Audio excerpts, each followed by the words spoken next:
Salut à toutes et à tous. Comment ça va en ce samedi 3 mars 2018? Alors, oui Ahmed, de quoi traite ton livre? On va parler un peu et, euh, je vais vous donner, Inch'Allah, les chapitres. Hein, je vous les ai donnés déjà. Ouais, ouais, j'écris. Enfin là, je suis dans la relecture. Il a été corrigé. Hein, je remercie infiniment la personne qui respectait scrupuleusement mes écrits, qui n'a touché à rien, mais qui l'a corrigé.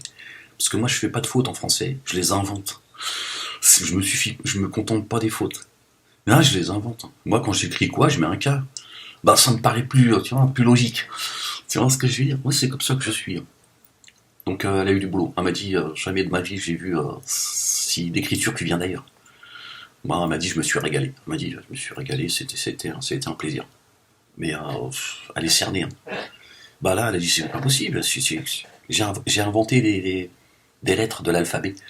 Elle a dit, ouais, là, franchement, parce elle a travaillé longtemps dans le, bon, je sais pas, tu vois, elle a corrigé, tu vois, des livres pendant des années dans une grande, et elle m'a dit, si tu veux, je peux, bon, ferme-la, c'est pas le sujet de, ferme-la.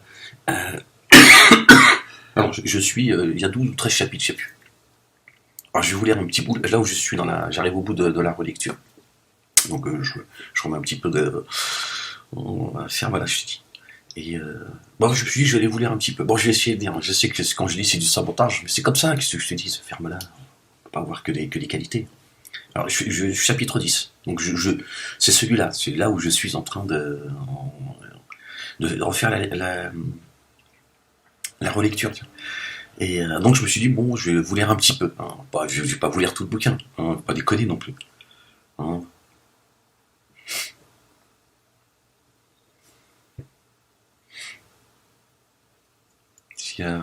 C'est quoi ton problème?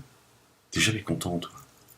Je te fais un petit cadeau, là. C'est comme ça, c'est gratuit. Bon, alors, le chapitre 10, il traite de le racisme anti-blanc, fantasme ou réalité. Donc c'est tombé sur celui-là, je me suis dit, tiens, là j'étais en train de lire, je me suis dit, bon, allez, je vais leur lire un petit peu. Si, ouais, bah, je dis ce que je pense, surtout. Je traite pas mal de sujets. C'est le truc du sujet que je traite dans ma vidéo, en fait. Alors j'y vais, voilà, je me suis dit, bon, parce que sinon je fais un livre de 1000 pages. Si je dis tout ce que j'ai à dire, tiens, non, je crois qu'il va faire 5000 pages mon livre. Donc là, c'est vraiment un petit jet comme ça, j'ai envie de dire, ferme-la. Oh. Ah, dès le matin, quelle heure il est? 8h, 8h05. Je suis levé depuis 5h, tu peux m'emmerder. Mais non, je t'ai fait des bisous, je t'ai fait des bisous. Je t'aime. Alors, oui, le racisme anti-blanc existe également. Pourquoi y aurait-il une exception? Voilà, une petite faute. Voilà. Ne serait-ce pas... Attends. Chouïa, Alec. Ne serait-ce pas déjà du racisme que de le penser? Le blanc en France ne vit évidemment pas le racisme de la même manière qu'un maghrébin ou un noir, pour ne parler que de ces deux communautés. J'aurais pu rajouter les Chinois, les Roms et bien d'autres communautés encore dont on ne parle pas souvent, qui pourtant subissent également le racisme. Celui-ci est malheureusement intrinsèque à l'homme, qui juge l'autre par rapport à lui-même. Le racisme anti-blanc est différent des autres. Il ressemble à celui que l'on peut trouver en banlieue. Il est différent des autres. Il ne ressemble pas à celui que l'on peut trouver en banlieue. Je ne minimise pas ni relativise la violence que peuvent subir certains, du fait qu'ils soient considérés comme étant du bon côté de la barrière parce que blanc. C'est pourtant ainsi que sont perçues les choses.